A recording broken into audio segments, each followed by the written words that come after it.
Streaming. I Alrighty. said, what's happening? Welcome back, everybody. We're another live. You see it on the screen. We got the Yeah, pacemaker, Kai Bucks. How you doing, dude? I'm good, brother. How we doing? Doing all right, man. Listen, huge month for comic books, so we're gonna get into it. We got the top 10 comic books of March. So hope you guys enjoy. Always love having Kai Bucks on the channel. We got Chip Crisper in the chat saying, "Let's do it." Let's just do it, Kai. So I'll throw it to you. You guys know how this works if you've been longtime watchers of the channel. So yeah, I'll throw it to Kai to start us off. If we're doing top 10, we just start with 10, right? And then at some point we'll do shout outs, Oh, or shout do you outs want to start first. shout outs first? All right, cool, Yeah, cool, shout outs first, and then we'll jump into our turn. cool. I got three shout outs. Yeah, yeah. Uh, so we're gonna start off. We can start off with the next level, um, the next level initiatives where we got Gotcha. Lobo, Deathstroke, and Batwoman. Lobo, I think, is the best one so far for issue ones. Granted, I have them all rated the same. I think they're all 4-star issues for me. Gotcha. I think they're off the great stars, but Lobo is definitely my one right now. Deathstroke would definitely be at my two. And then lastly is Batwoman, only because while it is great, I haven't read the previous Batwoman run, which is Elegy. I believe that's by Greg Rucker as well. Yep. So since I haven't read that, um, yeah, I definitely need to catch up. But this will be one of the shout outs for sure. Everybody should jump onto the next level initiative because it's off to a great start. Off to a really great start. I'm enjoying it. Then next up we got Is Ted Okay? Issue number two. Nice. Had to put this one on here because my shop didn't get issue one, but we got issue two this time. So issue two, I think is still amazing. There is definitely I think I love how Dave Chisholm is already showcasing the bigger picture when it comes to this universe, like already broadening his horizons and seeing the stuff that is going on behind the scenes of the company that Ted is working for. Right, Really right. interesting stuff already, man. It's so good. I love his art. I think his art is really good. So yeah, man, if y'all aren't reading Is Ted Okay? I think you should. It's really good. It's actually amazing. And then the last one, I think a book that I'm not sure many people are reading, but they should be. Ordained by Bad Idea Comics. Everybody should be picking this book up. This is on issue two. The first two issues are amazing. And honestly, issue two might be better than issue one. And issue one was amazing. Issue one, I think, was 4.5 for me. And issue two was also 4.5 for me. So yeah, Ordained, you got to be tapping into this, man. It's great stuff. I'm pretty sure this is Robert Venditti, who's Okay. writing this one. It's so good, man. If you love like kind of I guess imagine John Wick if he was a priest. Like I guess Okay. Nice. this is what this is. It's so good. And there's some also really cool stuff happening behind the scenes of this as well. So yeah, these will be those are my shout outs, man. For the week of Nice. Nice March. set of shout outs there. Love Next Level being included. I love Is Ted Okay being included. Dave Chisholm just killing it over there. And then, yeah, we got some love from IDW as well. Yeah, I definitely think you should read Elegy. You'd like it, and it explains more about the sister and the Kate Kane dynamic for sure. Yeah. Starting off my shouts. Anybody else pick up The Flash, dude? I thought this new Flash issue was pretty sick. We got Ryan North writing it, and we got Gavin Goudry on the art. So I think the art really kind of sells it for me. It's a great look for The Flash. The setup we have here is pretty interesting. It's all these people are getting paid to put themselves in danger so that way the Flash rescues them. So the Flash is trying to save like everybody in his city. He's just zipping all around because everybody's just throwing themselves off of buildings to get a quick $10,000. So it's like this sequence here of him like rescuing people from in front of the train. He's stopping people from getting hit with a cannonball. Just all sorts of weird stuff that he has to do all like the same time. So yeah, just a great issue. Kind of Ryan North setting the tone for this Flash run. I thought it's off to a great start. We're also going to give a shout out to Batman number 7. So didn't quite crack the top 10, but I want to give it a shout out because to me it's Matt Fraction showing that he can do multiple different things. Like so far we've had the action-packed issues. This one's more of the slow, kind of quiet Joker versus Batman, kind of like head to head. But we have some changes to the Joker character, and I thought that was pretty interesting to see. I guess I don't know how like like after DCKO or whatever, but you can't get so caught up in the continuity of it all. This is like the new take for the Joker. and then ending cliffhanger. I think the next issue has the potential to really, really set the tone for this Batman series. And just the excellent artwork from Jorge Jimenez. That triple page or the 4 quadruple page pullout. We love stuff like that, man. That's why we get the comics physically. Which, someone in the chat here, the immortal Biggie Mac says, buy some Bronze Age comics. These new stuff ain't worth much. I mean, we're not buying this stuff because it's like gonna be worth something one day. You know what I mean? We're buying it because we like reading it now. So, yeah, disagree with you there. I think Bronze Age stuff, I don't mess with it too much. Last shout out though, Teenage Mutant Ninja Turtles, number 16. Didn't quite make the top 10, but I've just been loving everything Jin Luen Yang and Freddie Williams are doing here. Great look for the Turtles. It's action packed. You get the Turtles versus Shredder, which is just, versus Shredder, right, yeah. Mm-hmm. Well, no, wait, versus Splinter. You're talking about Splinter, yeah. My bad, yeah. Versus Splinter. I got it mixed up. But I thought that sequence was really cool. Master Splinter put them in their place a little bit, you know what I'm saying? So you get the showdown like this. So yeah, just really cool stuff. Really cool stuff so far in this Teenage Mutant Ninja Turtles run. Potentially at this point, maybe run this by you. Is it better than maybe what Jason Aaron was doing? As far as story-wise, you know what I mean? It might be on the same level for me. I'm not mad at that. Same level, right? Yeah, I'm thinking same level, but I can see how maybe this version can be slightly more interesting just because Right. of bringing Splinter back and The like personal aspect to explaining, it. yeah, the personal aspect. I can understand that. I think obviously these are two completely different outlooks on the turtles, but I think Jason Aaron's made like the route he went made sense for the turtles, like them Right. being separated and them finding each other again in their lives, and them trying to expand on their brotherhood and gain that bond again. I thought that was an amazing way to start off the new arc, or the beginning for turtles. So I don't know, but Right. I would say same level. I Cool. wouldn't put one over the other. Gotcha. So yeah, those are our monthly shoutouts. Starting off the list pretty strong. And yeah, I guess with that being said, throw it to Kai for number 10. Well, number 10. This is one of your shout outs, but yeah, we're going Batman issue number 7 Nice. here. I love this. I think I'm a sucker for any time Batman and Joker have a interaction, just because they're dynamic. It's just that good. I think the way Matt Fraction wrote this is really good. I also just love. I think this is just one of those issues where Matt Fraction, he's just flexing his muscles and showcasing what he can do as a writer, even though he's already shown us that through obviously runs that you've read in the past for him. But I just thought this was incredible. This was a great back and forth. Then you talk about the panel, of course. That spread is just insane, especially in my like reading it in my hands was just like, yo, this is wild. It's such a creative flex, honestly. But yeah, I'm with you. I do think this kind of is setting the tone for what we're gonna get, especially with that cliffhanger. I mean, that cliffhanger was pretty wild. The fact that they're going after Bruce Wayne itself and not Batman. So that's gonna be really interesting to see who is coming after him. But yeah, I think this was a great way to ease us into what's gonna come up next. I think this was a really great setup. So yeah, this is at my number 10. Nice. Well said there. I think, yeah, the potential for that series, like in the future, if it can go like long running, I mean, this could be like maybe not like an all timer, but maybe an all timer. Who the hell knows? You know what I'm saying? Do you think it could be Chip's run? Yeah, I think it could. I think it could easily beat Chip's run. I hate to say it. I think for me, a lot of that early stuff from Chip was doing it for me, like the failsafe It stuff. was amazing. Yeah. Kind of lost me near like the back end. Yeah, me too. Not a bad run, but yeah, I think that Matt Fraction has more interesting pieces maybe to play with. So yeah, and I mean Jorge Jimenez. It's crazy because it's still Jorge Jimenez on the art, but it's like somehow different. Like it's totally like my biggest worry going in was like, oh man, more Jorge Jimenez art, right? But he's like switched it up. It's almost like a different style. Like it's kind of Yeah. interesting. Yeah.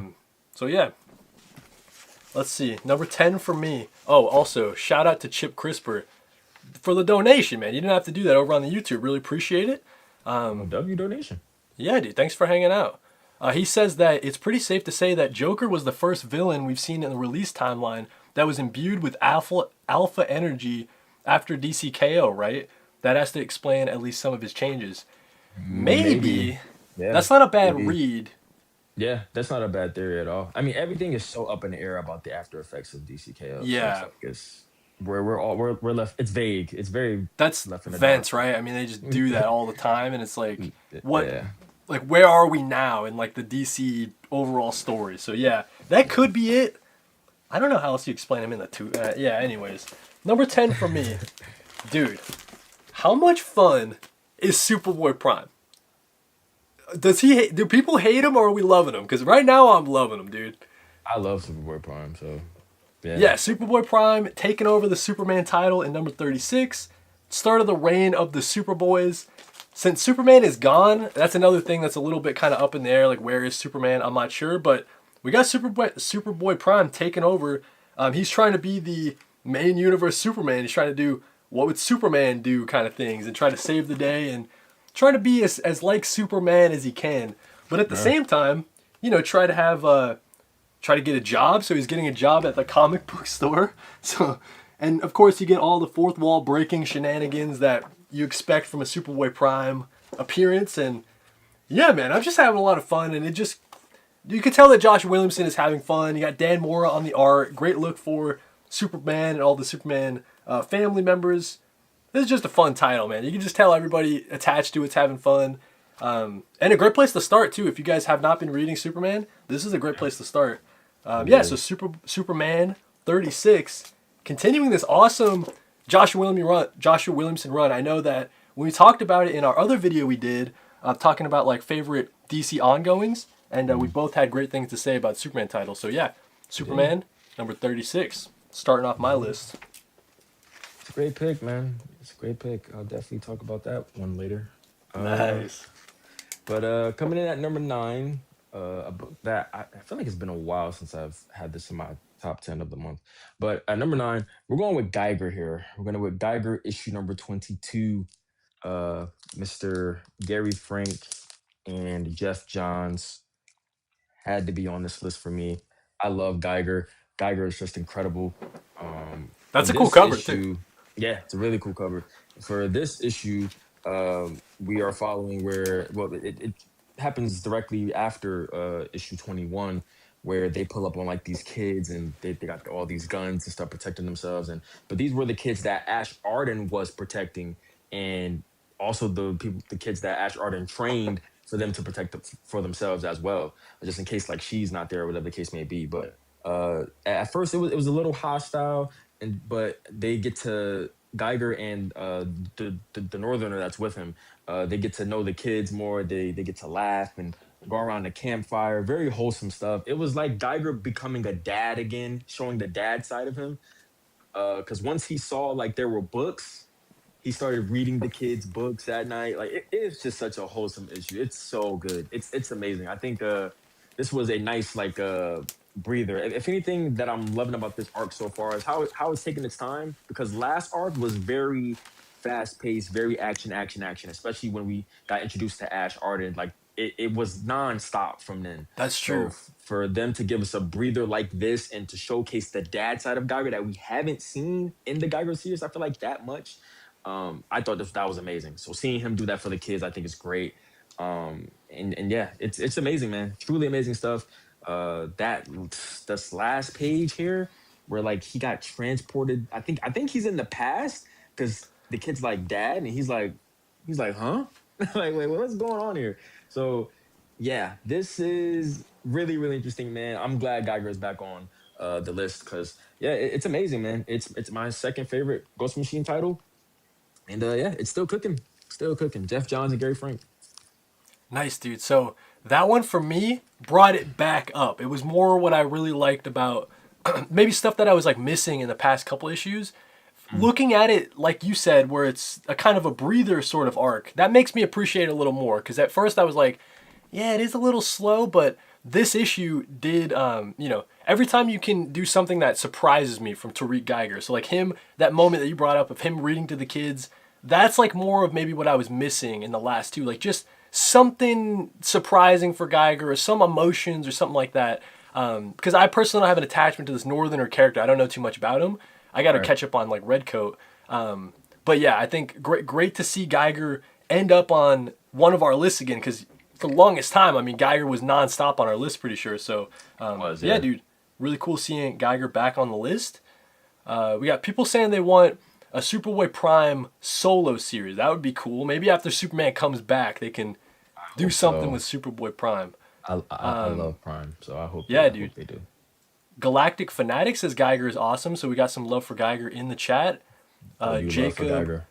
Kilomoski saying making it live. Hope you're all doing well. Hope you're doing well out there. And then someone saying, hope there's an X-Men title on the top 10. So we'll have to see. Yeah, we'll You know, see. Yeah. we'll have to see. Stay I tuned wouldn't hold live. your breath, but Yeah. I it may be. Don't place any money on it, but you never know, dude. You never know.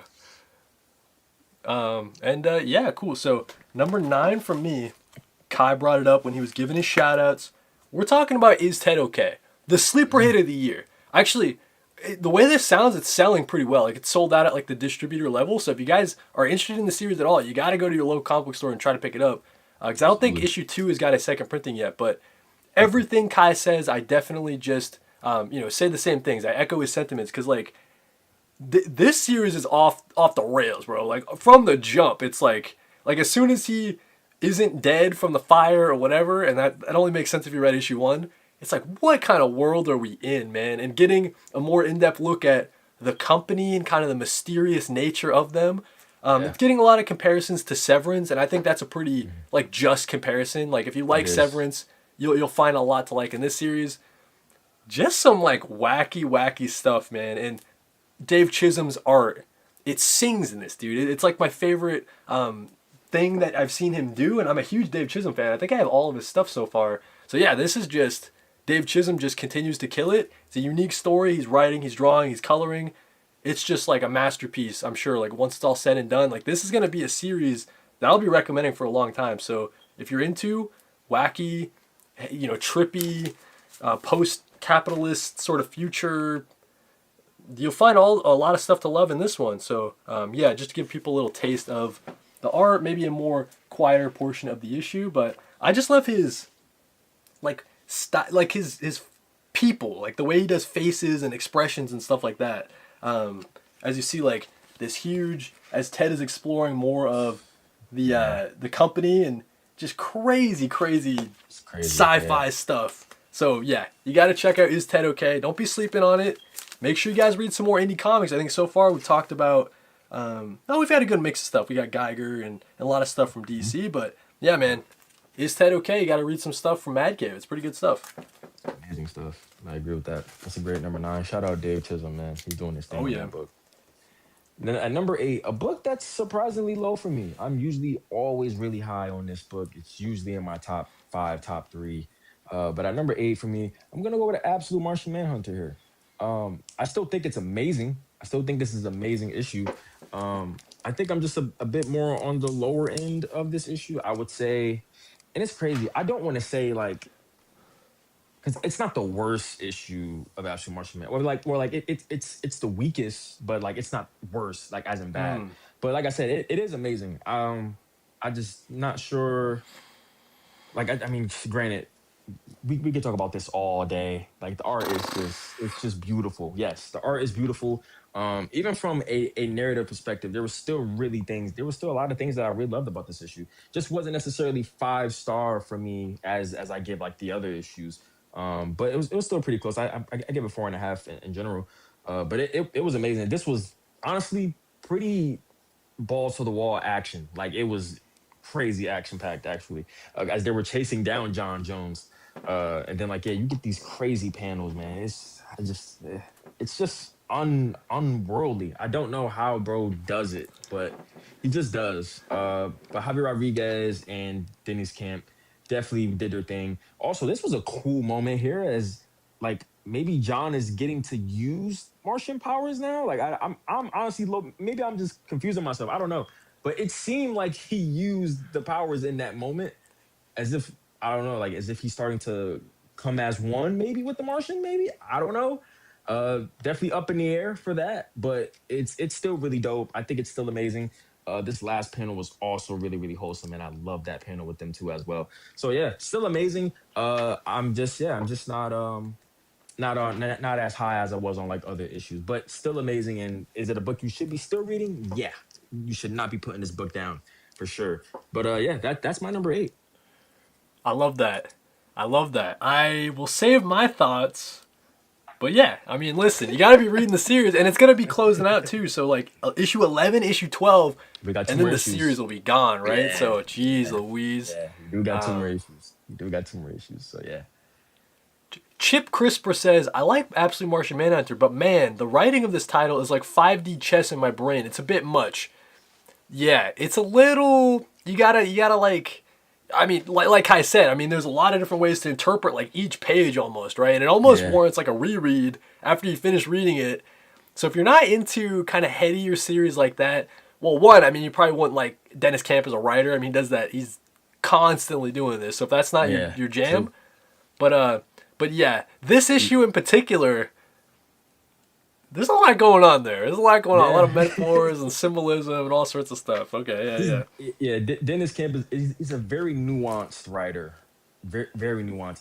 That's right. It's why I kind of compare him to like a writer like Grant Morrison. I feel like he's our generation's Grant Morrison. It's how I say. I don't That know if that's is like a an hot take, apt. but No, I think so, dude. You I know what think I that's mean? pretty fitting. I really do. Yeah, I I think think it's that's really fitting. fitting. I think Dennis Kemp is our generation's Grant Morrison. They're so nuanced writers. You can't just like there's always a message with their books. Right, Like when Grant Morrison did Animal Man and all those other books he did. Like it's always a right. message. So yeah, I would say Dennis Kemp. That's who I see as our generation's Grant Morrison. But yeah, amazing stuff there from Martian Manhunter. Like I said, but yeah, I was just a little low on it, just a little, Gotcha. but it's still amazing and it's still one of my favorite absolute titles.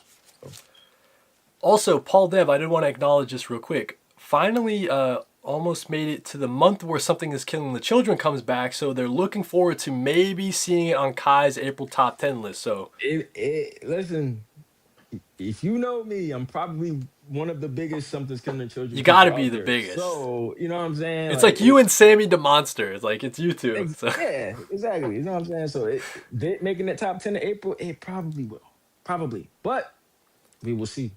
We will look see. forward to it, Paul Dev. Cause yeah, Yeah. Let's see. Number 8 for me, we're going Absolute Superman.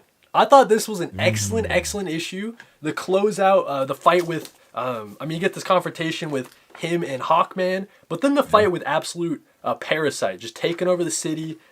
I just love Juan Ferrara's art, though, dude. I'm just so, yeah, like, about it. Like, it's just such a cool style. I think it matches the everything that's been going on in the Absolute Superman title so far.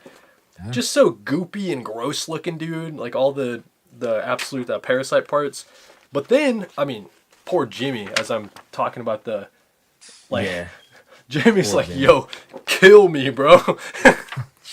But yeah, just a full circle story. Like, just like a one issue perfect showcase of Superman and all his ideals and how he gives hope to people. And he didn't fight. He didn't beat absolute parasite by beating the shit out of him, right? Like he beat him by using his hope and just having like great ideals. And this moment here, I do want to shout out Juan Ferrara as they show Talia al Ghul like breaking her father out of prison, like just the bars like slowly being broken down, like just stuff like that, man. Always doing such inventive stuff in this series.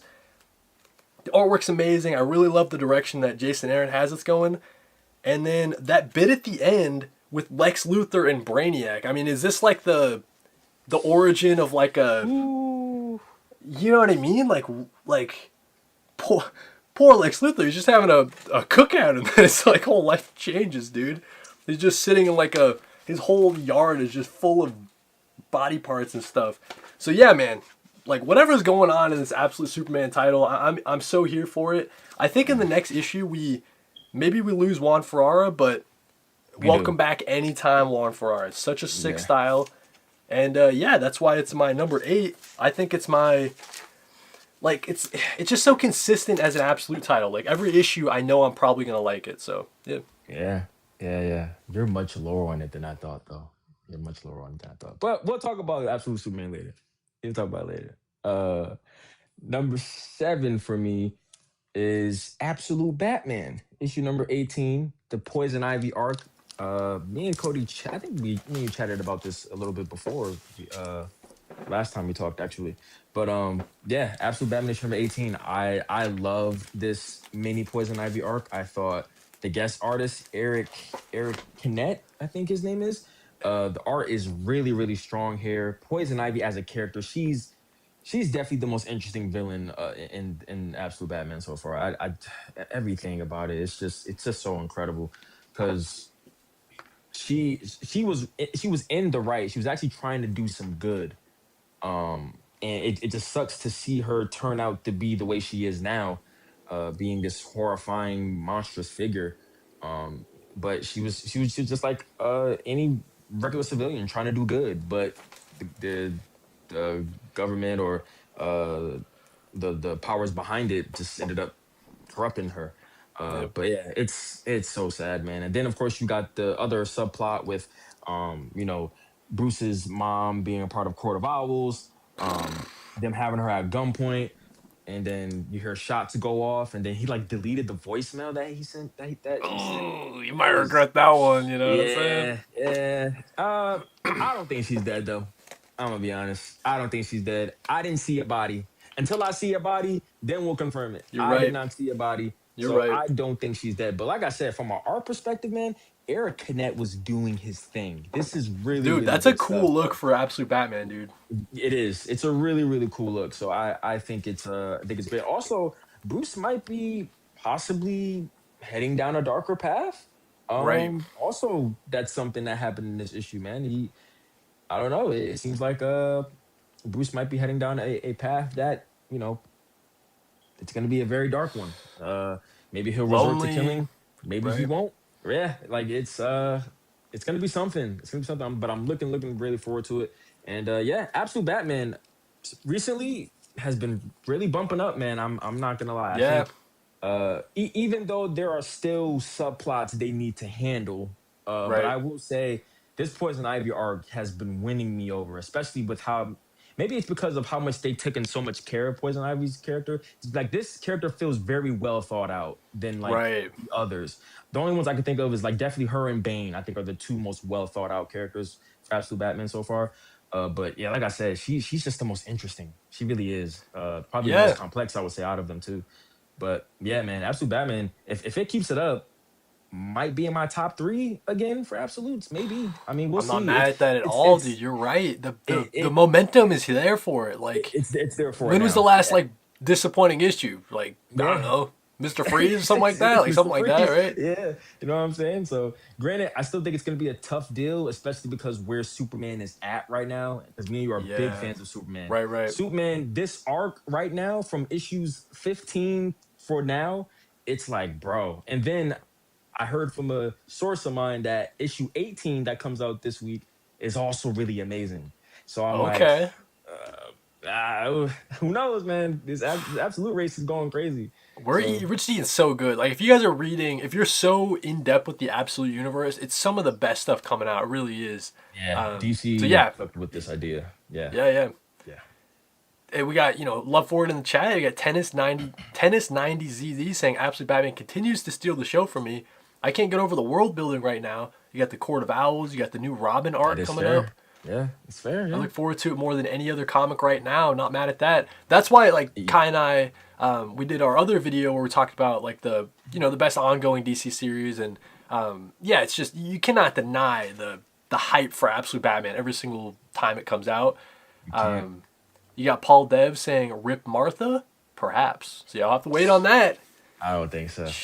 I don't It believe it. can't be right. I don't It believe it. can't. Yeah, I don't believe it. I don't believe it. The way that it was set up in the issue, though, like just like the timing of it as he does the final blow or whatever on Poison Ivy, like or on her Yeah, heart and stuff like that, like masterful storytelling from everybody involved. Excellent yeah, stuff. I agree. I I might agree. got more thoughts on it in a little bit. You know what I'm saying? Yeah, I got you. I got you. Let's see. Let's see. For me, number 7, I believe we're on. Gotta give some love to Superman Spider-Man. Dude, in Yeah. terms of crossovers, this one surprised me. Like every story in it, I have something like positive to say about it. You know, there's some that maybe weren't my favorite, but just overall as a crossover, all the creators involved, like I think this is just like the gold standard of crossovers so far.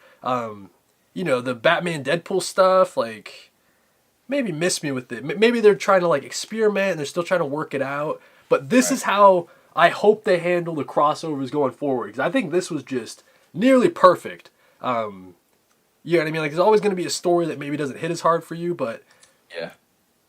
this was just so good all the way throughout. I mean, you got the Mary Jane with the Lois Lane story. I thought that was pretty cute. It like shows how necessary both of these women are in these people's lives, like Superman and Spider Man. And then you got the Prime with the black suit Spider Man, like going into the fourth dimension kind of thing with the High Evolutionary. That was probably my least favorite story in the whole thing. The art was cool from Daniel Sampier. You got the one that might be disappointing was the Superboy Spider-Man 29, because you got the Batman Beyond, but they don't really like do anything. They kind of just talk, and it's kind of just cool seeing them meet. Yeah.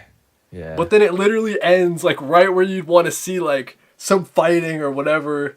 It just kind of ends, but you They know, should have it gave is my what it boy is. Sean Murphy more pages, man. They should I have know, gave him right? more pages. Sean Murphy Absolutely. would have cooked if they gave him more pages. But you know, they shorthanded him. But it's fine.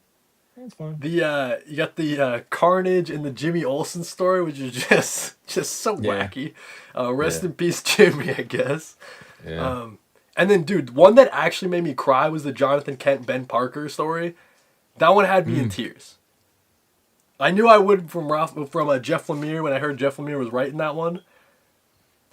And then you got the one at the very end with the Daily Bugle and the Daily Planet, just kind of like an idea, like the clashing ideals on like how to cover superheroes and like the role of superheroes should they be masked or whatever. That one was all right. And then you got the Punisher Power Girl one at the very end. So yeah, overall, dude, like what a great crossover. And I gotta say, not that excited for the Marvel one. I think that the DC Yeah. one is probably going to be just like heads and shoulders above the Marvel one. So Yeah. Me too. yeah, just even based on like the stories that they have in that one, I'm just like not as interested. But yeah, got to give a shout out. With, you know, the month it came out, I thought this was an excellent comic. So yeah, it's got to It be was my number excellent. 7 for the month of March. That was excellent. Excellent issue. At number 6, we're gonna go absolute Wonder Woman here. Kelly Thompson and Hayden Sherman. Love this issue. This was amazing. Uh, Once again, just showing Diana's heart, and we're just like getting bits and pieces of how she grew up and the people that she grew up with. But we also still continue on uh, the last issue where she loses her arm against who I called last time. It was actually Zatanna's father, which I figured it was. I was like, yeah, there's no way. It's just not him. There's no Oh way. yeah, So yeah, it was him. It was him. I was thinking of And making a clip for that where you said it was him. So yeah, yeah. I was like, guy called it, man. Yeah, yeah, yeah. So that was really cool seeing him again. I love his design, by the way. His design is Dude, freaking sick, bro. like where you He has like sometimes see this. like his mustache and stuff like that, like through the Yeah, fire. yeah, it's so sick. And then of course we get the beautiful dynamic between Zatanna and Absolute Wonder Woman. I love their dynamic already. These two are just incredible. The way Kelly Thompson write these two characters, it's just really good. And then we get moments like this where she's with this god that was really really touching stuff. It's very wholesome and heartwarming. And then yeah, like I said, Diana and Zatanna's dynamic just shining through them using magic on each other and having a little bit of a fight. And then pretty sure this is a callback to Tobey Maguire's Spider-Man, but like the hand signs that they made, it's a callback to Spider-Man 1 where he's like trying to shoot webs. He's like this and he's switching it every single time. I don't know what people call that, but that's what I thought when Okay. I saw these hand signs. I Uh just on that part, I looked it up, like an ASL sign language chart, oh, and I okay. think I think that it's like backwards. It says phase, so it's like Mm. even the sign language is backwards. Like the first letter is not P, like the last letter is P, and then it's phase backwards. Oh wow. That So I'm might like, be dude, true. I think it's like an extra layer where it's like, yeah, Kelly Thompson like knows ASL or like wanted to have some ASL parts in it, but also reversed it. So it's like I don't think I've seen Yeah. that from a Zatanna ever. So Yeah, yeah, that makes sense because literally the next line she's like, because Wonder Woman's like, oh, she's phasing through me. So you right, yeah, might yeah, be right. yeah. Yeah. That's fire. That's actually fire. I did not know that. No, But because no, like I don't know sign language, like you know what I'm saying. So like I had to look it up, but I'm like, oh, PHA. It's like, oh my god, it says phase. Like that was pretty cool. yeah, So that's pretty fire. Then you get sick paneling from Hayden oh Sherman as my well. god, man. Yeah, Hayden Sherman's just cooking on the art as always. But yeah, absolutely Wonder Woman. It's just amazing. I don't like. There's not much to say. I feel like a broken record every time I talk about Absolute Wonder Woman and how it's the best absolute. It's just Right, right, we right. like we know it's number one at this But it point. just continues to be, guys. Like that's the Yeah, story, right? Like it's just yeah. so that good. It just continues to be. And then I Yep, love how yep. Diana just keeps the community around her. I love this panel here. That one's so Pegasus and good, the dude. Minotaur and all. Yeah, it's so good. So yeah, man, Absolute Wonder Woman, fantastic, amazing. Uh, that's just how it is with this title. And I can't wait for what they're gonna do next because I think she has a different lasso now. It's like green. Yeah, This is what? how the pages So and we haven't seen that actually before in the series, right? Like that's no a new. no. It seems like Okay. a new, yeah, it seems like a new She's lasso. just equipped, dude. She's got all sorts of lassos, man. It's Or like sick, but yeah, weapons in her tool bag and it's insanely sick. But yeah, that's my number six. Also, a book that usually is higher for me too. But I do think next issue and on, we'll probably get 5 stars from here on in. I mean, this arc. The season of the witch arc is has been so good so far, man. it's incredible. Yeah, Yep. incredible. Let's see. Number 6 for me. We're going something that Kai had already talked about, and Mm. I agree. I really like it as well. We're going Absolute Batman number 18. Poison Ivy, Eric Knet's artwork. That honestly might be the highlight. Just the way he depicted all these characters. Like, get Eric back. Like Nick Dragotta, obviously. You know, Right, Kai exactly. and I love Nick Obviously, Dragotta, but whenever you give him a break, Eric Knet is the guy to call.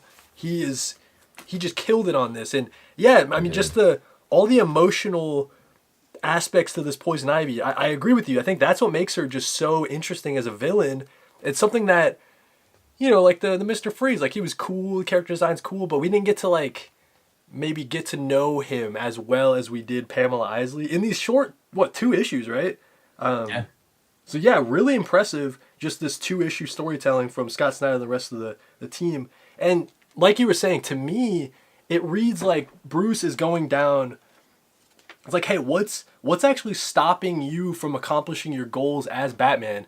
Maybe it's your compassion. Like maybe it's stuff that's it's not like maybe you have to kill all of that and just lean in and be maybe the hero that Gotham needs in the absolute yeah, universe, right? So yeah. just seeing him make that change, but I really feel like it's going to be to his detriment, which I'm sure he'll find out in the next couple of issues. Like that to me is kind of why the Robin arc is necessary now, because maybe that'll complete the circle for him. Is like, no, I can't do this alone. Like, Right. Yeah. like to beat Bane, he was such a baddie. I had to get the help.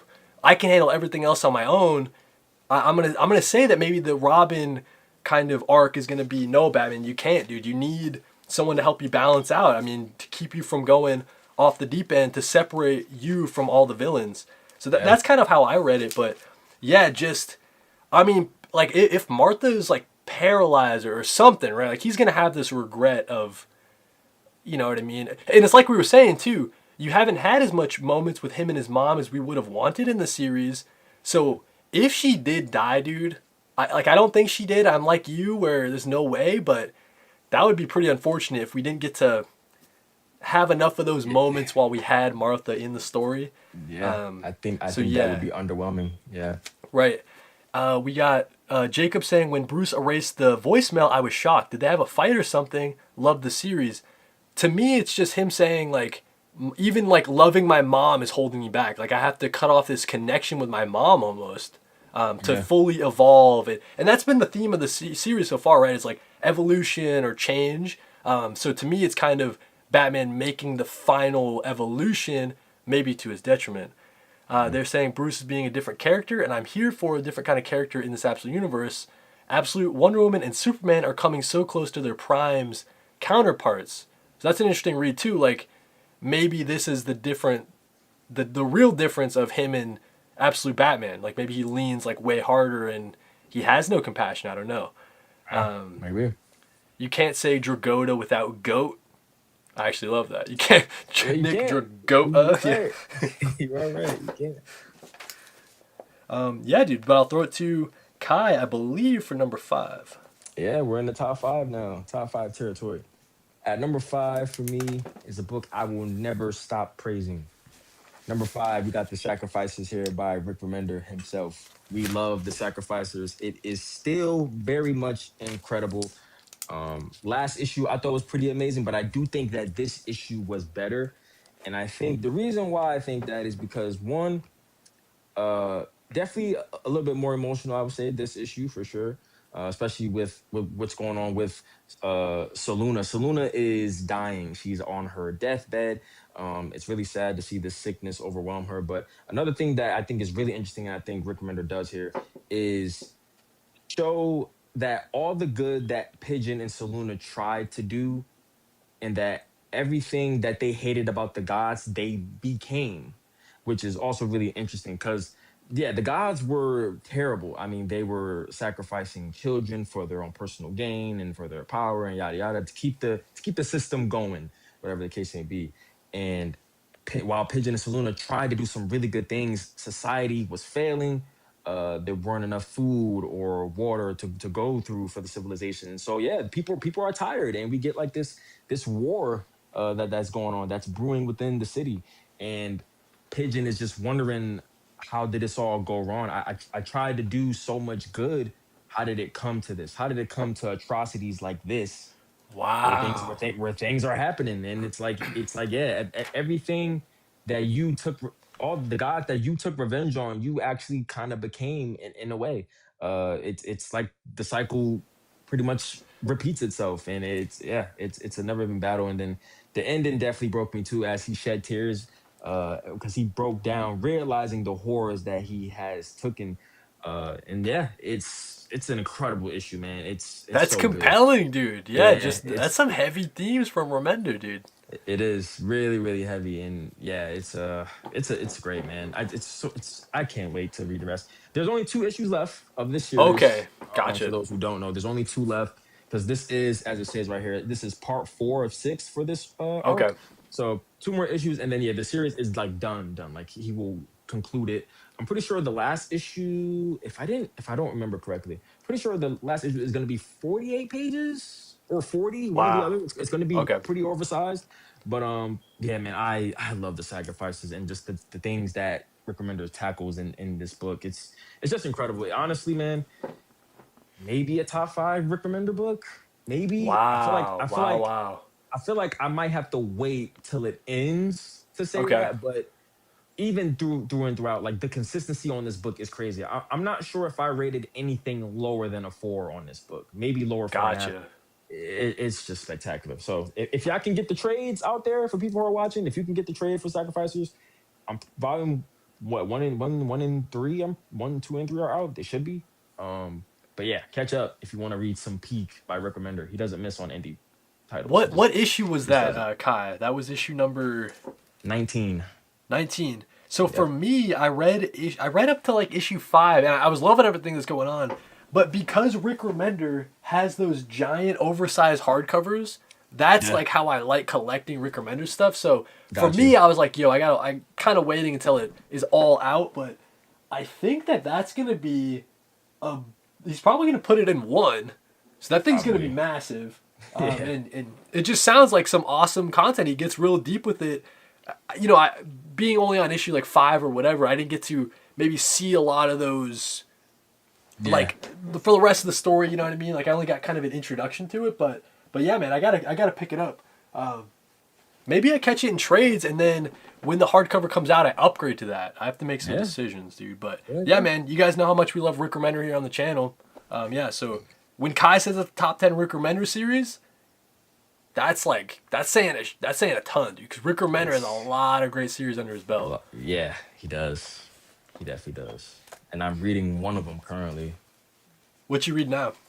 I'm reading Deadly Class by him. Oh, dude. Okay, so that we have to do a video on that because for me that's like the peak Rick Remender. Like that is it's Yeah, so good. it's I can understand it. I read the first two hardcovers Okay. for So that I've only because read up to the first two hardcovers as well. Yeah, I haven't read okay, three cool. and So, okay. four. So Well, three is out of print. That joint is like I don't know if you dang, know. bro. Yeah, three is out of print. Three is going for like $300 and something dollars right now. It's bad, No so shit. bad. But you can get four. It's just that you don't Yeah. have three. That like yeah, Wow, that's crazy. I didn't even know my three is like that out of print. yeah. Three is out of print, man. Yeah, Dang, and it's you would bad. assume that that's something that they would want to almost keep in print like forever, just because it's so good. Yeah, Dang, yeah. that's a little So disappointing to hear about all, that. all I can do is buy four, and then I guess I'll have to wait for three to come back. Like I don't know, but Yeah, dude, that's it's good. crazy. But yeah, we could definitely do a video on maybe the first half of Deadly Class then. Yeah, we Yeah, could. especially if I mean $300 for a hardcover. That's a little bit even for me. I love hardcovers, but that's a little bit just for me too. Yeah, that's ridiculous. Um, all right, cool. Number 5 for me. Let's go Peril of the Brutal Dark, an Ezra Kane mystery. You guys know I love Chris Condon and Jacob Phillips. I think this just continues the great momentum that this story already has. I'm just such a sicko for pulp noir stuff. Like this art style is just like my favorite kind of way that a comic can look. Just the Jacob Phillips, Sean Phillips kind of look. We get some more background on Ezra Kane's time in the First World War, and it turns out that his like plane got shot down and he has like PTSD from all that. But just like this mystery of this organization, but you get really cinematic shots like this, like it's almost like it's ripped straight from a movie, like the never released like Indiana Jones movie that never came out or something like that, right?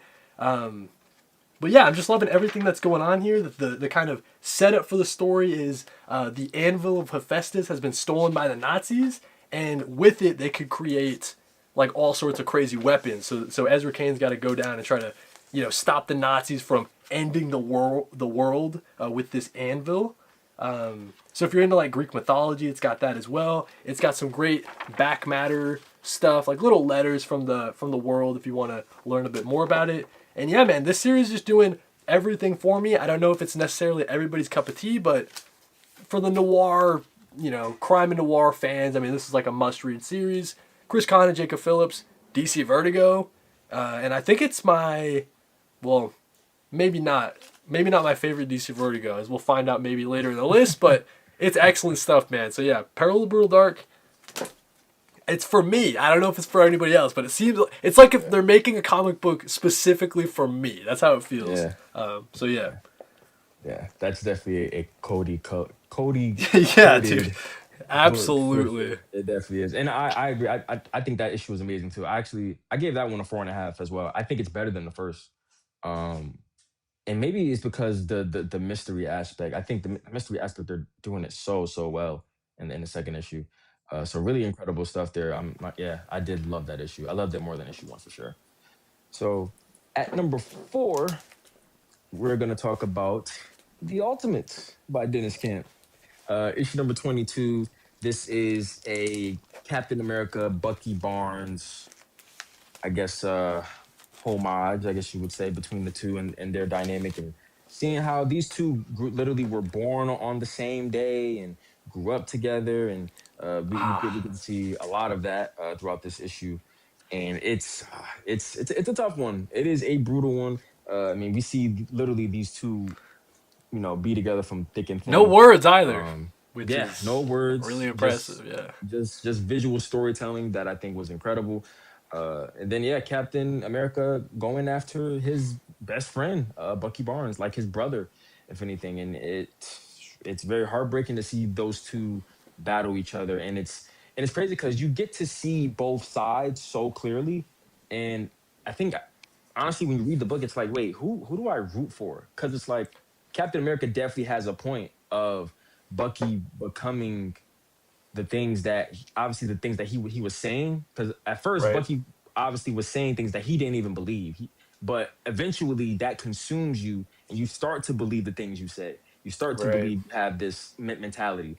And Cap is like, nah, this is wrong. But then Bucky is also right where he's like, you wasn't there when you were in the ice. You wasn't there with what I was going through, what the world was like when you was in ice. So it's Right. two point, like it's honestly, I don't really see it as a who's right or wrong thing. I think I just see it's just two sides of the same coin. Like you have two different circumstances, and I guess at the end of the day, like I guess you can choose which one to pick, but it's like I'm not sure if that's really the point for this. I think they're just trying to show two different ideologies or two different philosophies of these two characters, and you have to resonate with both of them. Right. Which makes it conflicting, but in a good way. So yeah, just and crazy stuff. You get to that panel where he holds Bucky in his arms. He holds him here. You flip that next page, and this is what happens. He snaps The Bucky's neck crack, to bro. lay him to rest, and that's how they end it. This is a masterful issue by Dennis Camp. I don't know. I don't know where I would rank this as far as ultimate titles go. I mean, ultimate issues go. It got to be at least top 10. Yeah. At least. I don't know about top 5. Top 5 might be a stretch, but 10, I don't think I can name 10 issues better than issue 22. Right. I don't think I can name more than 10. But yeah, Dennis Camp, I mean, he's the man. He's been mentioned twice in this video. So yeah, the Ultimates was his best book for March, I would say. This is his one. This is his Gotcha, one. So dude. yeah. Yeah, listen, I mean, just it encapsulates like everything I love about the Ultimate Series. I said for the longest time that it's personally my favorite. I think it's doing more interesting things, like whether it's a better like overall, well told story. Like I don't know, but Yeah. yeah, like you say, man, you can just pick an issue like the Luke Cage one, for example. That's like an all timer. Like that's one of the best issues that we read last year or whatever, right? So that series is like that. Like it just has the storytelling prowess of Dennis Camp and the rest of the team over there. It's pretty impressive stuff. Favorite part of the Ultimate Universe. Maybe that's a question for you. Like now that all said and done, like how would you compare maybe the Ultimates series? Like is it still Ultimate Spider-Man is at the top for you, or I can't remember if the Ultimates ever overtook Ultimate Spider-Man for you. Ultimates never overtook it, but there was a point in time where they were like this. Gotcha. There was an important time. There was a point in time where they were this, and then eventually Ultimate Spider-Man just became clear. I think the first arc of both titles, they were here. I think the second arc of both titles, Ultimate Spider-Man had the edge. And Gotcha. then you get to the third arc. I'm trying to think, what's the third arc for Spider-Man? Third arc is that's Craven. So yeah, third arc. Oh, Third Craven was arc. 3. Gotcha. Yeah, it was because there's 6 issues in a volume. So 1 through 6 is Right. one, 7 through 12 is two, then 14 through 18. Wait, no, is it 14 through 18? No, that doesn't sound right. No, 13 through 18. Sorry. 13 through 18 is volume 3. So Okay. 13, incredible for Ultimate Spider-Man. 14, like I said, was Craven's arc. Because I was 13 and 14, I believe. Yep. Then you get to 16, that was the Mysterio issue where everybody went crazy about that one because we Yeah. found out that Gwen was behind the joint. Then 18 was also amazing. I forgot what 18 was though. Now that I'm blanking on it. But yeah. Anyways, third arc, I would also give the slight edge to Spider-Man. Now, Okay. fourth arc, it's looking like the Ultimates. So I think they're just tied, honestly, at Gotcha. this time. Maybe. Yeah, probably. They're probably tied at this point. But yeah, Ultimates, man, it seems like it's gonna have a better ending than Ultimate Spider-Man. I will say that. It seems like it Yeah. will.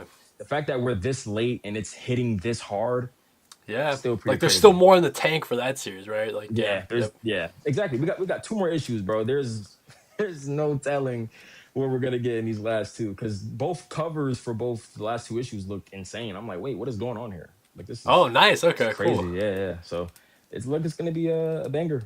Looks like it's gonna be a banger. Nice, dude. So yeah, that's Kai's number 4. Got some love for Dennis Camp and the Ultimates. Let's see if Dennis Camp can go for the hat trick. Like Kai said, we got 2 mentions of Dennis Camp. See if he can go for number 3. But for now, let's talk about my number 4, Absolute Wonder Woman. Kai spoke very highly of it. Obviously, I loved it as well. Yeah, just Mhm. the different clashing like approaches to magic from both of them. I think that's really cool. Just the magic is something that I haven't really explored too much in the main continuity of DC, but it's always interested me. Like I think it's so cool, and yeah, Mhm. just seeing it showcased in a big way here in the Absolute universe. And yeah, dude, I implore everybody check out the like an ASL chart or whatever, because this blew my mind when I found out that she was signing phase but also backwards, like because of course that's how Zatanna does her magic, right? So that blew my mind. I thought that was excellent stuff. You got all the creative ways that Diana has to go about like stopping Zatanna from using her magic. Like, okay, let's make it so she can't sign or talk, right? That way we can finally talk it out, right? And then yeah, that flip, that page turn, as Diana's like, all right, I guess I'm just jealous. Like let's be Diana, and like fortunately I make friends wherever I go. So let's talk it out and find a path forward between us, right? So yeah, man, I just think this is an excellent. The one thing I was a little bit confused about, she left Barbara, and you get that moment of Barbara saying, "She left me," like because Diana just flies off because her blood's like on fire or whatever, Yeah. and it didn't get kind of like she didn't see Barbara in this entire issue after that. Yeah, Um, true. so I guess I'm worried about that. Like hopefully, I don't know. Hopefully Barbara stays good. I guess like it would stink if Barbara like gets captured or like turned into a villain or something like that. Like that would just be Yeah, heartbreaking. So that would be crazy. yeah, just like someone that like Diana like didn't save and she like almost forgot about for a second, I guess. Like it was kind of weird that one of her top priorities wasn't going back to see if Barbara was okay. Like right here, she she left me, right? So I don't know. That was a little interesting to me. We'll see how that That is interesting. you know, Yeah, it seems like Kelly Thompson's like setting something up, I guess, and I think it's got me a so. little worried. I But think you called it's pretty it with intentional. Zatara, and you called it with the fact that this was Zatara, and I think his character design is so cool. You get Diana rescuing the fish lady, right? Like that was a priority for her. Just like, hey, the rest of you guys are swimming that way. Like you can go join them if you want. Yeah, man. I just think it was just another great issue of Absolute Wonder Woman. We both speak so highly of it.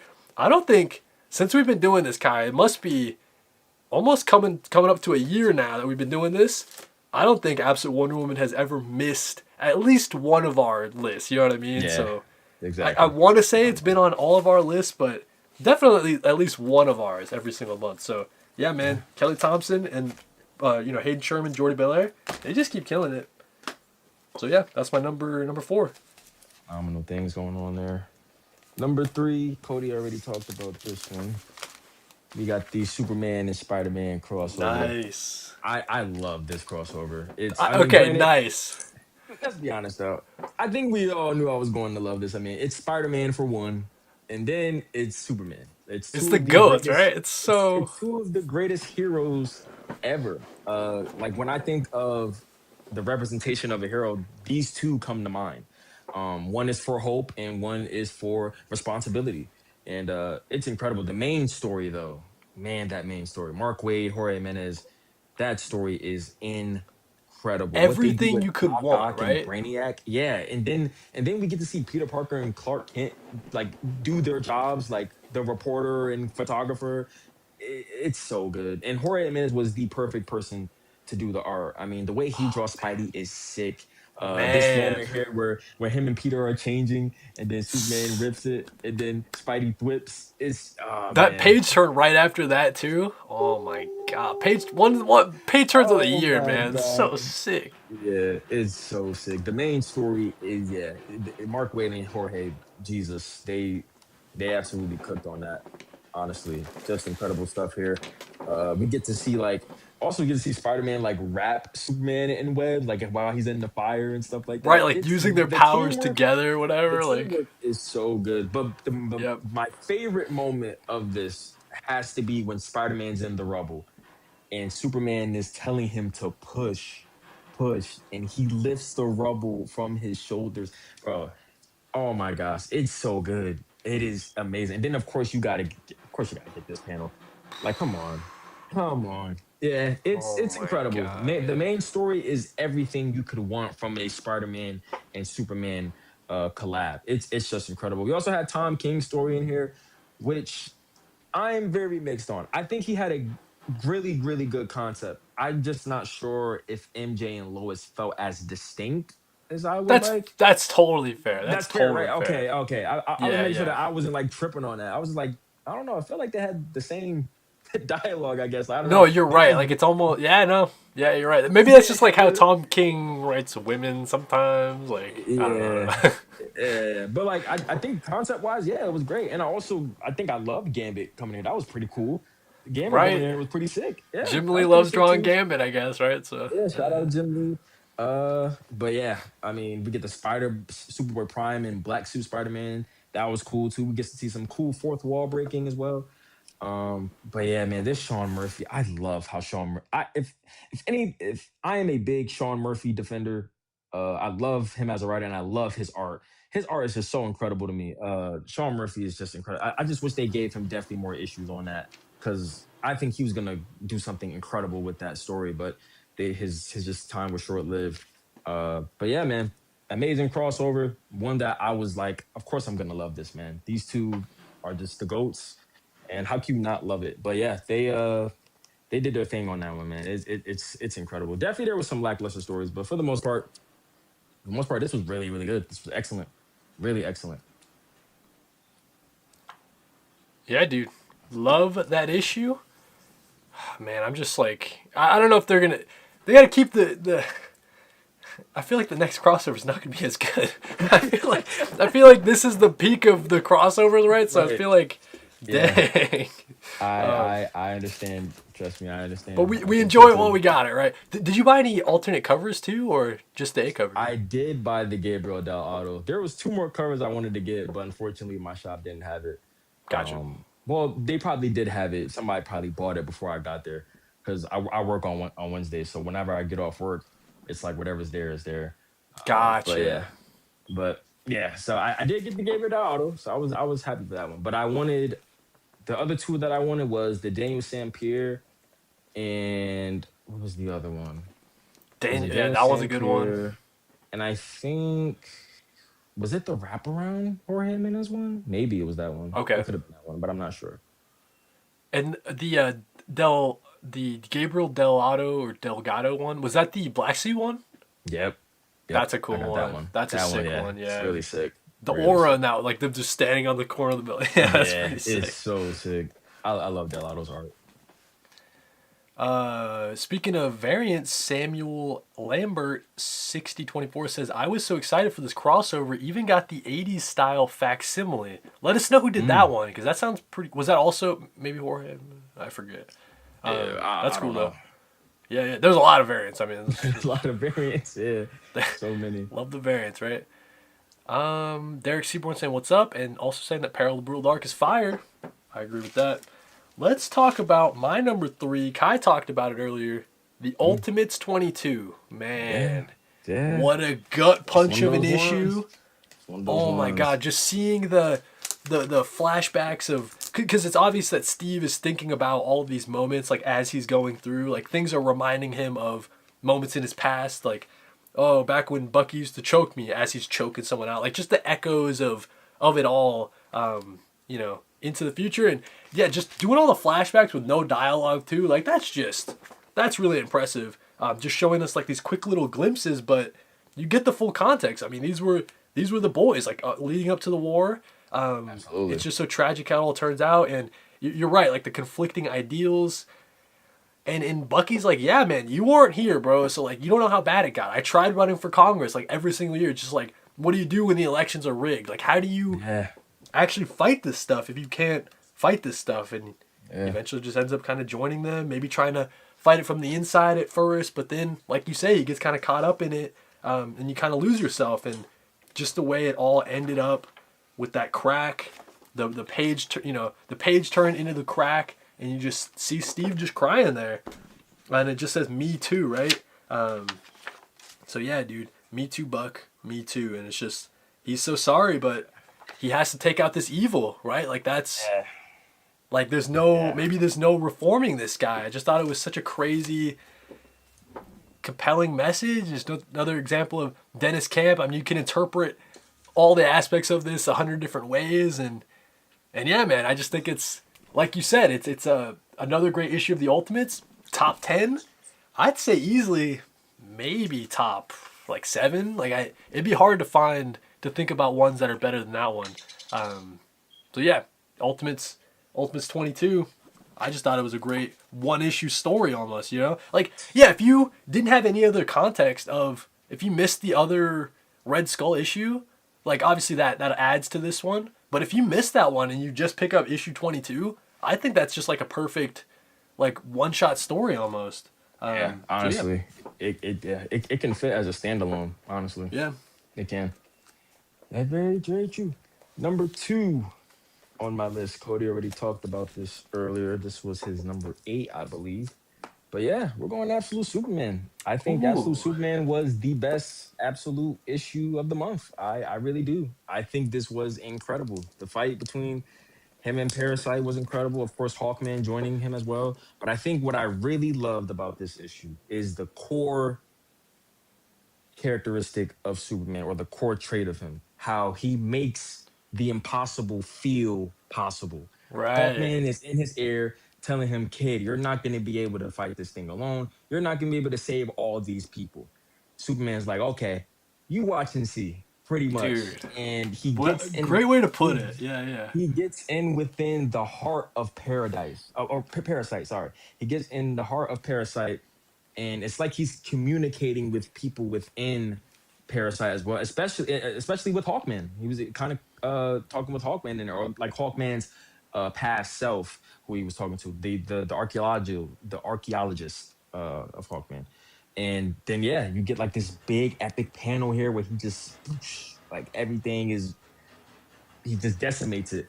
That's what I love about Superman, just making the impossible feel possible, and just being a well-rounded human being, being good, being kind, being compassionate. I think that's what I love so much about this issue. And not only that, it still did a great job of the subplots being handled pretty well too, as we get to see Tyler break out Raish in the prison, but we also get to see the conclusion of Lex Luthor and the people at the cookout and how that aftermath ended. I still think it did a great job of not only pushing the main story forward, but tying up these subplots too as well, or at least furthering them. And I think that's what's so masterful about it. So to me, this was the best absolute issue, at least for me, of the month.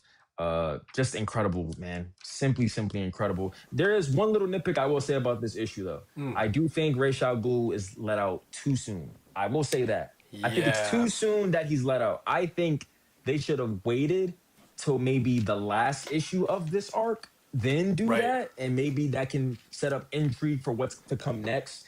So that's like my only little nitpick. I do think he was let out too soon, especially because I'm not mad at it that only because it was only like 2 issues, I guess technically, right? 2 or 3. yeah, technically like 2 or 3 it was, but it's Yeah. like So that's a little yeah. it's a little nitpick, but for the most part, this is like probably, I felt like this might be the most Superman issue we've gotten in Absolute. Like just from a Yeah. core standpoint, I think so. I think so, and that's why like when you put it at 8, I was surprised that you put it at. I was like, really Yeah. 8? I thought you would have this higher just because of that core element of him alone, like For him sure. being in that moment, Hawkman telling him, you know what, you're not gonna be able to do this. Superman like, okay, watch me do it, and he does it. You know what I mean? Like Right. it's, I don't know. To me, this was just very core Superman, and that's why I think I have it so high. I bet you if it came out like earlier in the or like later in the month, you know what I'm saying? Like maybe I just don't like I remember loving it, but if it came out like Right. last week, you know what I mean? I don't know, Probably but would have been higher. I I'm feel glad you. I'm glad that both of us gave it so much love because I really do think I don't hear people talking about Absolute Superman like at all. You know what I mean? Like almost at all. So I think that people need to be on it. I mean, at least I pick up agree. the 3. You got at least Yeah, got to pick up the at Trinity. least. Yeah. Because I get it. Like we say all the time, if Martian Manhunter's not for you, but I think the Trinity, that's just like some of the best stuff coming out of DC, right? So Some of the best stuff. absolutely. Yep. I don't know, Cody. We might have to start talking about Absolute Superman more. We might have to start doing some videos or something. Yeah, dude. We gotta like spread the Might word. have We gotta to. go like door to door like a bunch of Mormons or something, right? Like, Yeah. have you read Absolute Superman? Right? Like, um, listen, we brought up Dennis Camp earlier. Was Dennis Camp gonna go for the hat trick? Can he get all his 3 issues in the top 10? Number 2 for me. We're talking Bleeding Hearts number 2. Mm. Man, I maybe it was you who called it. someone called it and they said that maybe issue 2 would be more focused on like the woman and her story leading up to meeting Poke or whatever. Mm, I forgot that if that was with you or different, but man, what a beautiful story. Of course, I maybe I can't show you. This one's like got her like literal vagina, but just yeah, I know. just I the know what you're talking story about. of Yeah, like the kid being born right and just I don't know what did Dennis Camp saying? We're bringing life into a dead world, right? And yeah, I don't know, just this like fight for survival that this woman has for her kid, and you see what happens to the dad, very tragic, yep, and yeah, it's just like this lone wolf and cub kind of dynamic, the Ellie and Joel from Last of Us dynamic, like that stuff always gets me. You know what I mean?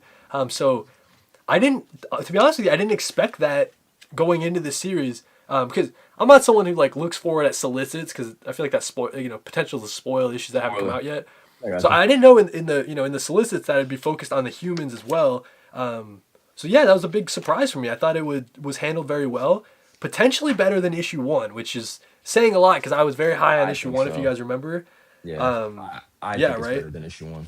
I Yeah, think so. right. Yeah, Just so emotional, like full of surprises, and at the very end, look, mom, I think, I think he's friendly. You got the like the yeah. dead zombie face. So man, Mm, this story has like it's got leg room. It's got room to grow. Like I really think yeah, that this is it could be like a very well executed story. Dennis Camp, Stepan Morian. I love the art style. The coloring yeah. from Matt Hollingsworth is great Me too. too. Yeah, just the way that Stepan Morian like does it. It's like this blend of like cartoony and kind of realistic. Like he's not afraid to get a little swervy or a little more like I don't know out there with his art style. Yeah. You know what I mean? So it's really working for me, and probably the best Vertigo title. I feel like it's really a race between this and Ezra Kane for me. But yeah, just very much into everything going on with Bleeding Hearts. It's not like your typical zombie story. I think there's more on it, more on the bone, I'd say, than maybe your other zombie stories. So yeah, check it out. I haven't seen Warm Bodies. Someone was comparing it to Warm Bodies. I've never seen that movie, Mm, but maybe that's the only other zombie movie that's doing like a something similar to this. yeah. But yeah, Bleeding Hearts number 2. It's working for me. So yeah, It's a great pick, and yeah, that was an amazing issue. That issue was what I wanted issue one to be because I think when we talk gotcha. about issue Yep, one, because you were definitely higher on issue one than I was. I gave it a 4. I was like, nah, this is a great start. I'm digging it. But two was exactly what I envisioned this series to be, and gotcha. that's why I think I love issue two more than issue one. But yeah, amazing stuff from Dennis Camp, man. Incredible stuff. I love that issue. I thought that was really really good. Now our honorable mentions before we get to number one. I'm gonna just start off with Marvel, a Marvel honorable mention here. I'm gonna go with the Century issue one. I This heard this one one was good. took me by surprise. Incredible, honestly. I didn't know what to expect. I was like, you know what? I don't know, like I don't read much on the Century, but I do want to know more about him. Because he is an interesting character. I think like him having like a dark side of himself and obviously the human side of himself is very interesting. It's an interesting dynamic. And then yeah, reading this issue, I was just like it's like I already feel for him already. Like it did such a great Gotcha. job of doing that. It's incredible because yeah, he does so much good when he is the Sentry, when he's with the Avengers, when he's out helping people. But all that good gets erased by the dark side of him, the I void see. side of Okay. him. It's like a balance out, but in reality, it's not really a balance out because while even though you do as much good as bad, that bad will still overweigh it in a sense, and that's how he feels. He's like, yeah, I'm doing Gotcha. good, but like the bad stuff I do, I still think the bad overtakes what I do for good, and it's so freaking interesting, and it's written so well. I'm pretty sure this is the same writer who did the infamous Century run, Paul Right. Jenkins and the Paul Jenkins and Jay Lee run of the Century. Right. So yeah, it's still the same writer, but even the art is still really good. I really like the art. It's so how can I compare it? Honestly, it's a little bit of power fantasy esque. Okay. If you get what I'm putting down, it's a little bit like it. I'm not saying exactly like it, but it No, has like yeah. that messy kind of feel. Okay. But yeah, I really really like it, and it's so good. I just wasn't expect to. resonate with the character like this, and on the first issue at that. Right. So yeah, like out of the issue ones that came out this year, man, this is definitely one of the best I've read so far, and that's saying something. I mean, this is coming from Marvel, and we know Marvel is definitely here to miss now, but this Century run could be really, really amazing. I gave this one a 4.5. So yeah, definitely read it. Dang. I would highly recommend it. This was an amazing first issue, and one I did not expect to like love, and Yeah. I already feel for the character already. So that's my first honorable mention there.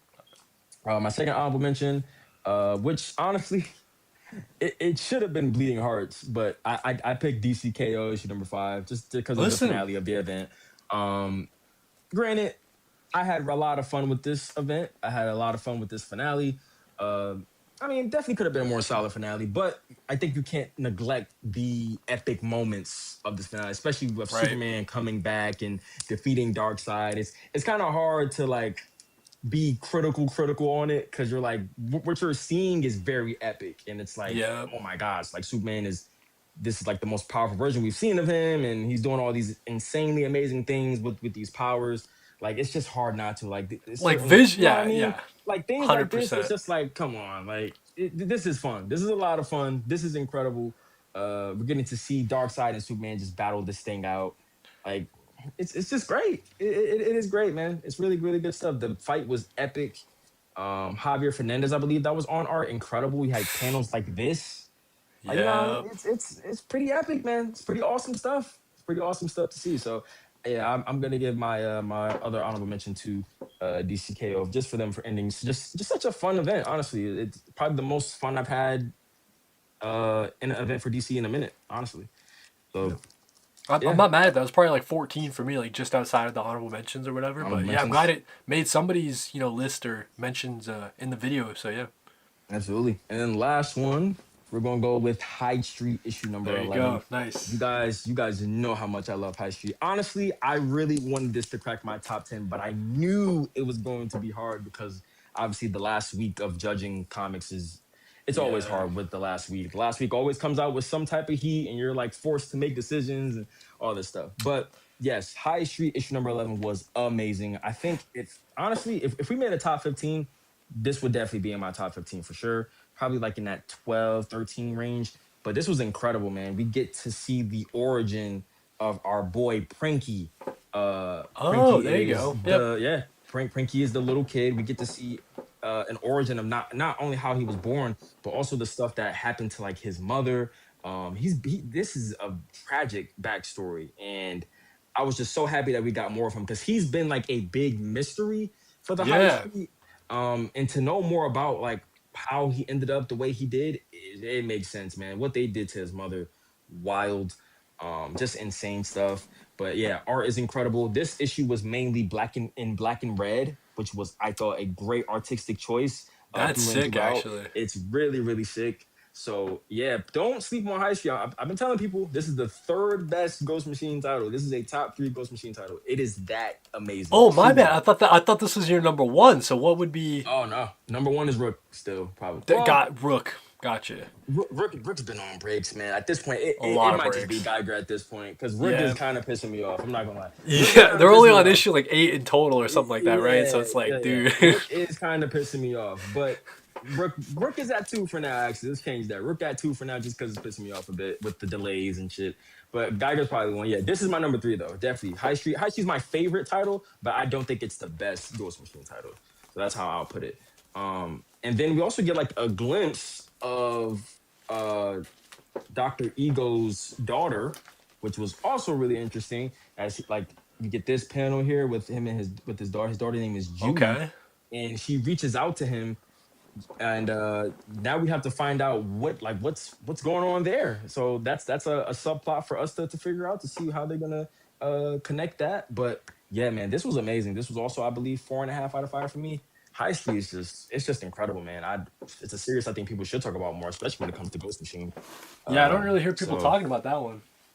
it's amazing. High Street is amazing. Gotcha. If you're a horror fan, High Street definitely up your alley. It's incredible. I gotta catch up on it, yeah. Because you talk about it all the time, right? So like I gotta catch it. That's like one of my homework assignments that I got from Kai a long time ago that I haven't completed yet. So I gotta back up, for sure. The runner-ups for me. Also want to give a runner-up to DCKO. I just like you said, man. It was just you're turning the pages, you're just smiling from ear to ear. It's just fun. It's just fun comic book stuff. I still think that the DCKO event overall, probably the best event that I've been a part of. Like Absolute Power was pretty cool, all things considered. Cool, yeah.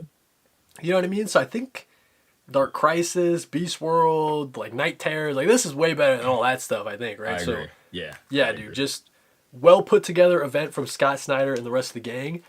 Scott Snyder's just killing it. I mean, that's like a whole other conversation. But like what he's doing at DC is like breathing like new life to the whole line. You know what I'm saying? So yeah, lots of I cool agree. stuff from Scott Snyder over there. And it, DCKO is a big part of it. And that was like when you're comparing events, I mean, no competition between that and like Ultimate Endgame, bro. It's like Right. it's night and day, right? Yeah, exactly. Another runner up for me. Let's go Batwoman #1. I think for me, definitely for the people that have read Elegy, like they'll get more out of this. Yeah. The way that this is being kind of marketed from Greg Rucka, he's saying that the Elegy stuff was like his arc 1 and 2. This is going to be like his arc 3, like finally closing it out, Gotcha. his full vision for the Kate Kane character. So definitely, the other stuff's probably required reading to fully get everything out of this one. But yeah, man, the artwork from Denis, when Invisible Man was coming out, we spoke so highly of Denis' art style. And yeah, I think it works so well in the Batwoman title over there with Greg Rucka writing. It just feels so good to be back in, for the Kate Kane character to be back in Greg Rucka's hands. Someone who obviously knows the character very well. Similar to how you were talking about Sentry, right? Like the fact that Paul Jenkins had such a successful run back in the day, coming back to the character, just breathing new life into it in 2026. It's pretty impressive stuff. And then the last runner-up, kind of like you with the horror, you gave it to Hyde Street. I'm gonna give my runner-up to Phantom of the Opera issue 2, man. Wow, Martin Simmons. This guy's an artist. This guy's guy's doing some art here. You know what I'm saying? Yeah. Like, Jesus Christ. He's insane. I really fell to love the lettering style here too, from Becca Carey. It almost makes it feel like it's like she's pasting, like she cut out the like word bubbles and she's like pasting it on the page. Like it makes the whole thing feel like handmade, like more so than other comics, I guess. Yeah. Like the whole thing's like crafted and like put together, I guess. And yeah, man, I think the story they got going on right here with from Tyler Boss, it's your classic slasher stuff. I think Tyler Boss is proving himself again and again to be really adept at the slasher genre. It seems like a genre he really enjoys writing. And oh man, I don't know if dude, Martin Simmons, bro. Martin Simmons he was like, who's doing it like Martin Simmons? Like the different, because like if someone's usually they do pencils or whatever, or they do painting, or they do watercolor. It feels like Martin Simmons, like, he's like, nah, dude, I can do it all and, like, make it work in a cohesive way. And then the last thing I want to shout out here, the very end when that girl gets thrown off the building and you get the sort of, like, metaphor of the flower, like the perfect flower falling down, and then you see her splashed out on the pavement, but then you turn the page and you get the flower covered in blood, right? So, I don't know, man, just very cinematic, and it feels like grand in scale, and it feels, I don't know, man, it's really doing it for me. I think at the end of the day, this Universal Monsters series, it could be like a number 2, could be like a number 2 or 3. So yeah, I've been really enjoying that one. Praise. Right. So I'll throw it to Kai for his number 1. What could it be? Any guesses? If it's not Bleeding Hearts, because you said that Bleeding Hearts, or like you said, Dennis Camp has 2 on your list or whatever. Yeah, you did. You already said, is Ted okay? Unless you're like a big fan of like Lobo, or like a big old fan. No, wait, because you did the DC Next Level stuff. I did. The shout outs. I got that out the way too. Oh, shit, dude. I don't even know, dude. I don't even know. Unless it's TMNT. It could be TMNT. Transformers 30, whatever. I don't know, dude. Because here's the problem, Kai. You already did your absolutes, like all the way near the back, right? So I'm like, oh, Kai threw me off. I have no idea where we're going for number 1 for Kai. Yeah, I don't gotta guess. I don't got I gotta nothing. guess. Ultimate All right. Spider-Man didn't come out Yeah. this month, right? So Nope, it didn't. Nope, it didn't. Number one. There was one obvious title, but number one, it's Superman. I didn't know you loved it Superman that is much, Superman. bro. Let's Yes, I loved go. it that much. Yes, I loved it Hell that much. yeah. I think it's amazing. I was hooked off first page.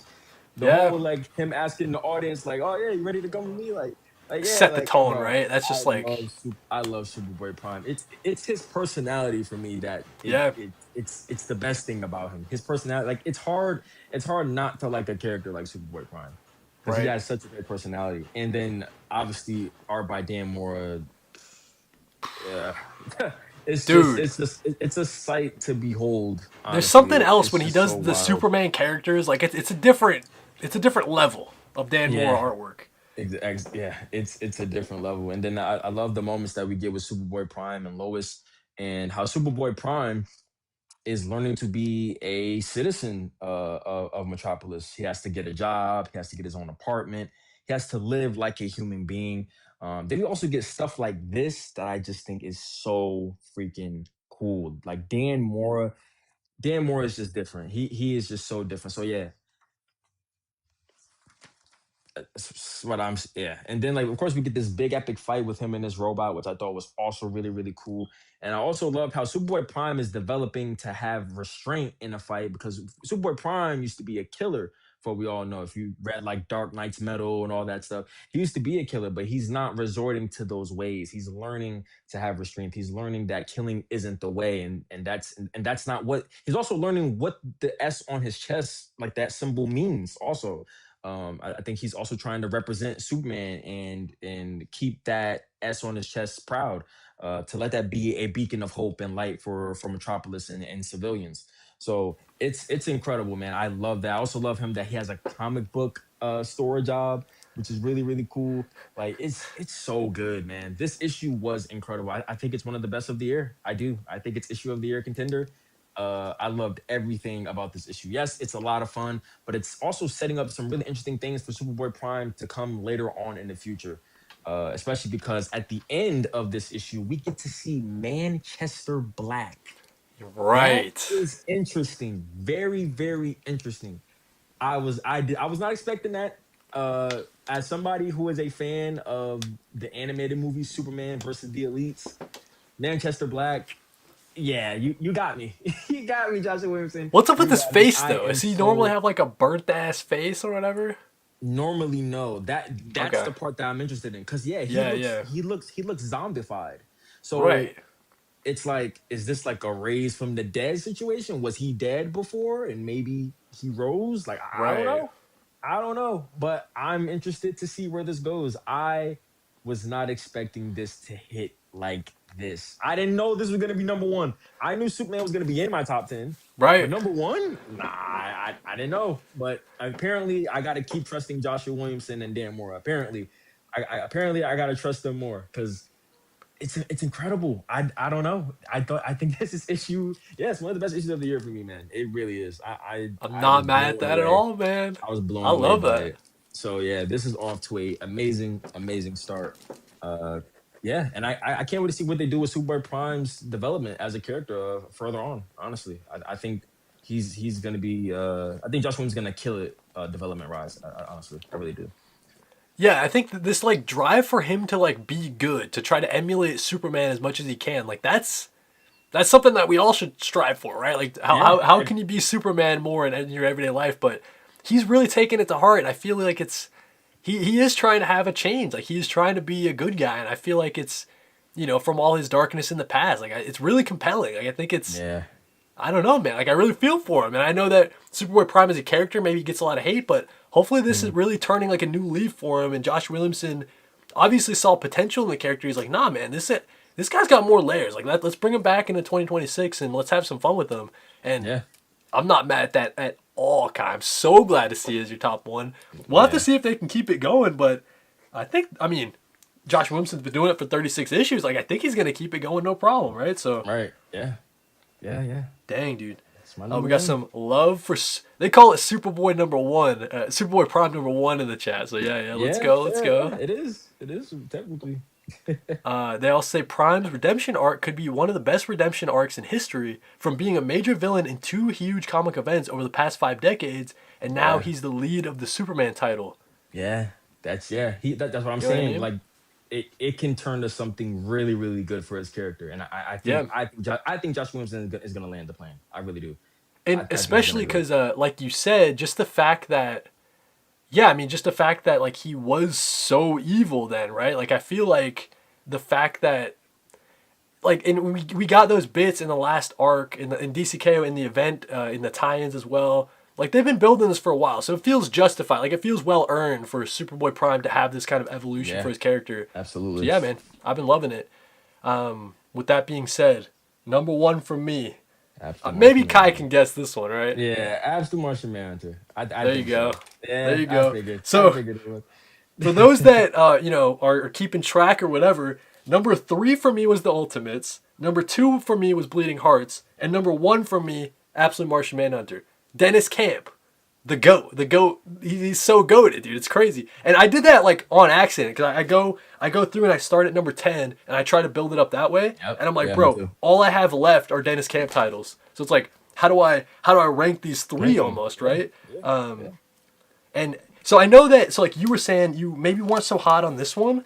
I Yeah. find it so interesting because we both love the series, but I feel like we come at it from like different angles. You know what I mean? Yeah. Maybe. Like we Yeah. love different aspects about it. Because for me, like the beginning part, you didn't necessarily say like it was something you didn't like or whatever, but to Right. me, I kind of read like the over the top action in the beginning. To me, that was kind of Dennis Camp saying, "All right, guys, you've been saying there's no action in this series. Let's give you some action." You know Let's what I give it mean? some Like, action. right. Like, hey, this is what you guys were kind of asking for, right? Like, just mindless, total action. But the way that Javier Rodriguez depicts it, I mean, it's such beautiful stuff to look at. Yeah. It's just like this overall theme of like the military industrial complex and the war complex that the U.S. has and the U.S.'s place in the world. I feel like it's very compelling. It's extra compelling right now because you see like what's going on in the Iran war, which is crazy because Dennis Camp was writing this 3 months ago or whatever. Like Right. Yeah. it's just so prescient. Like he's just like on the ball in terms of like what's going on in the world. All this stuff too. I do want to mention about the sun, like the White Martian, and like the kind of hold that the White Martian has on both the sun, obviously being possessed or whatever, but then also the Yeah. wife. And that's kind of the new drive is like now that maybe all the stuff with the government's kind of over, like he rescued the Green Martian, he has this sort of yin and yang connection with I forgot who the evil guy is. I forgot this guy. The Black Martian, I guess you could say. I don't know, the Oh, one I who has like forgot all his name the too. negative thoughts. But it seems Is it like Despair? John Despair sounds right. Like maybe his Okay, name it was like might Wicked be. Long, but like maybe they just call him Yeah. Despair. Yeah. And to me, it was kind of like you said, like John Jones finding balance in both of these and like like finally becoming the Martian or Martian Manhunter, like Yeah. finally becoming who he was always meant to be. And we talked about this before in the series, but the fact that Javier Rodriguez, he's training you the whole time looking at all these crazy ass colors. So whenever he does like a lack of colors, that hits like Hmm. extra hard. So like this moment here where everything's all washed out, and you have black, white, otherwise, and just like the full circle moment with the with John Jones and the intrigue of what's coming next. Now this is the next battle. It's John Jones against his family, kind of right, like the Yeah. battle to get his family back. I think they're gonna close this out like so well, dude, with issue 12, issue 11 and 12. And I know that we've talked about it in the past. Like, do we wish the series would continue? I really do think that these 12 issues are just going to be like perfect. You know what I mean? Like that's perfect in a Might be. trade. Yeah. We wish would go on, but just the way that Dennis Camp has paced it all out, it's like perfect stuff, man. Absolute Martian Manhunter just continues to be an incredible series. We say it all the time. If it's not for you, it's not for you. But man, like for those that it's like hitting really hard for. So yeah, hats off to Dennis Camp. You got the hat trick on my list, dude, with your top three placements. Crazy That's stuff. insane. That's Yep. crazy. He made it twice on my list. He made it 3 times on Cody's list. That's crazy. That's I think that's showing that Dennis Camp could be writer of the year again for Oh my 2026. Honestly, gosh, he dude. Because we were probably. saying it, because like we were saying it last year when we had Assorted Christ events was like more out. That was before Yep. Bleeding Hearts.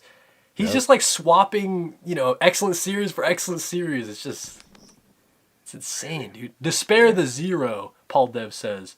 Okay. Um, Yeah. Yeah. Southside Ronin, what up, Cody? Shout out to the Tastemaker. We got Kai Bucks, of course. If Absolute Martian Manhunter can land the plane, it'll definitely be in my top 10 comics of all time. That's Ooh, incredible. that's a big Southside got order. Absolute Martian Manhunter signed at C2E2. Mm. Forgot it at one of the tables. Dang. You forgot to grab this book? You probably got it signed by Javier Rodriguez. He left it, dude. That's so sad. Southside. Oh, That's that's a yeah. rip, dude. That's tough, dog. That's a That's rip, dude. tough. I would be Listen, pissed. I'm sure it's happened. It's tough out there in the con. There's a lot going on. You got a stack of books in your hand or something. That is unfortunate though. That's unfortunate, yeah. I'm wondering what Dennis Camp's doing next. Hopefully it's Doom Patrol. Absolute Martian Manhunter is the goat, and that's the last Goated. comment. There It you is go. goated. I agree So with that. shout out to Kai for another top 10 list. Like I was saying, guys, this might be like number 11 that Kai and I have done. We've been doing this for a really long time. So I, of course, want to give Kai his moment to shout out his own platform. Where can people find you, dude? You can find me here on TikTok at Kai Bucks Zero, where I talk about comics, movies, anime, manga. If you're into those four hobbies, then yeah, you can definitely hit me up for that. Instagram is Kai Bucks Six, where I don't do too much posting on Instagram, but you can still follow me there if you want to, because maybe one day I'll start doing reels. And then you can also follow me on Letterbox at Kai Bucks, where I'm on there daily. I always log movies on Letterbox. Always, I'm always there. And yeah, that's pretty much it, man. Those are the platforms that you can follow me on. We can get to know me and know the content that I love to post. Right on, man. So find all of Kai's links down in the description. Paul Dev saying, great live from the dynamic duo. So shout out. Thank you guys for joining us for another top 10 list. And thank you, Kai. We will be seeing you again on the channel very shortly, possibly for a Deadly Class video, guys. So maybe look forward to that. Yeah. So yeah, Yep. right on, Kai. Thanks a lot, man. Appreciate it. Yes, sir. Thank you. All right, man. That was Oh wait, hold on. How do I get out of here? The X. Well, no. See you, It's buddy. See you, buddy. actually it. Oh, the power button. That's what it is. It's the power Gotcha. button. I think it was because I did like a clear thing, so it didn't. I had to. Anyways. See you, I man. got you. All right, man. Have a good one. All right, guys. Another top 10 list with Kai in the books. But it's Monday. I got to blow my nose wicked bad, guys. I got a cold from a PAX East this weekend. I went to a video game convention in Boston. I think I got sick. So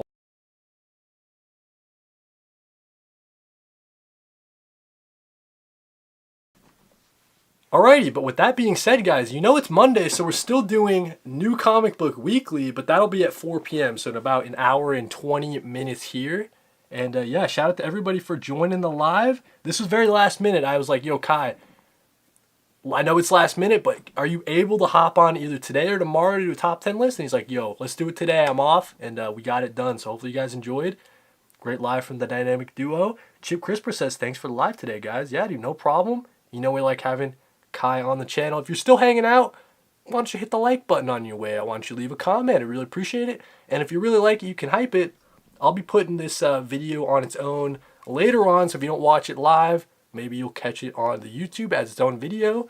And yeah, if you guys are looking for something to do later, I will be on at 4 o'clock, 4 p.m. Eastern to talk about this week's pull list, to do the number ones for the month of April. So all the number one new comic book series that are starting out. Also talk about some one-shots as well. And then the comic book reviews for stuff that came out last week. Even if I talked about it in the top 10 list, I'm going to pretend like you guys haven't seen that yet. We'll do the full reviews as well. So yeah, New Comic Book Weekly in about an hour and a half here. So yeah, shout out to everybody for joining the live. And hopefully I'll see you in the other live.